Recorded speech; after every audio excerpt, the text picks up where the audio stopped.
তো শীতকালে দুপুরে ভাত খাওয়ার একটু ইচ্ছা নেই, আর তার জন্য আমি আজ দুপুরে লাঞ্চ কি বানাচ্ছি তোমাদের সাথে শেয়ার করব। দেখো কি বানাচ্ছি আমি। এদিকে আমার কড়াইয়ে মুগ ডাল ভাজা হচ্ছে, আর এই যে সবজি কেটে রেখেছি, আর তারপরে এটা আমি সাবু ভিজিয়ে রেখেছি। আজ বানাবো আমি সাবুর খিচুড়ি। তো রেসিপির তো সমস্ত কিছু রেডি করে এবারে ফটাফট বানিয়ে নেব।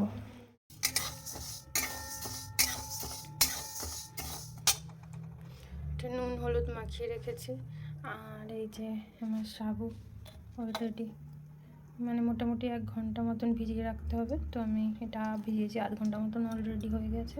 তো এগুলো ভাজতে রেডি করতে ডালটাকে ভেজে নিয়ে প্রেসার কুকারে সিটি মেরে নেবো 2টো। ততক্ষণে আমার ওটা কমপ্লিট হয়ে যাবে, সাউটা পুরোপুরি ভিজে। তো তেল গরম হওয়ার সাথে সাথে প্রথমেই আমি দিয়ে দেবো শুকনো লঙ্কা, একটা তেজপাতা, আর একটু পাঁচফোড়ন। যখন ওটা থেকে একটু ভাজা ভাজা হয়ে স্মেল আসবে, তখন আমি এই সবজিগুলো ওতে ছেড়ে দেবো। সবজিগুলো আমি ভাজতে দিয়ে দিয়েছি, আর শুধু টমেটোটা আমি একটু পরে দেবো, কারণ টমেটোটা এখনো দিলে সবজিগুলো কাঁচা থেকে যাবে। আর আমি সবজিগুলো ভালো করে ধুয়ে নুন মাখিয়ে রেখেছিলাম, তো এখন আমি নুন দেবো না। এখন আমি এটা ঢাকনা দিয়ে দেবো, যাতে সবজিগুলো তাড়াতাড়ি সিদ্ধ হয়। প্রেসার কুকারে ডালটা সিদ্ধ হতে বসিয়ে দিয়েছিলাম, একটা সিটি পড়ে গেছে, আর একটা সিটি দিয়ে নেবো, মাত্র 2টো সিটিই দেবো। সবজিটাকে ভালো করে কষিয়ে নেবো।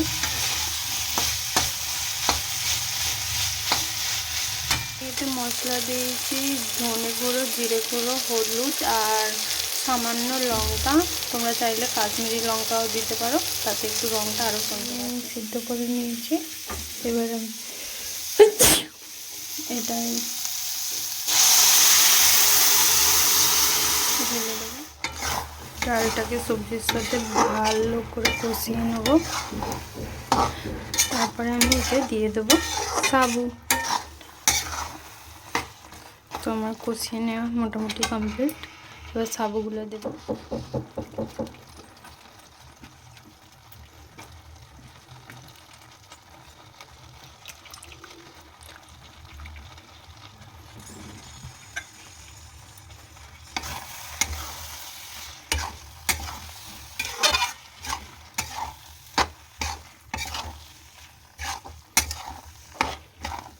এবার আমি এতে দিয়ে দেবো ঘি।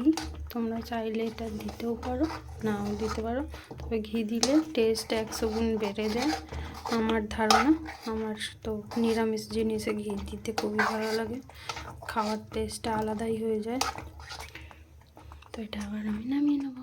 তো আজকের গরম গরম সাবু রেসিপি আমার রেডি।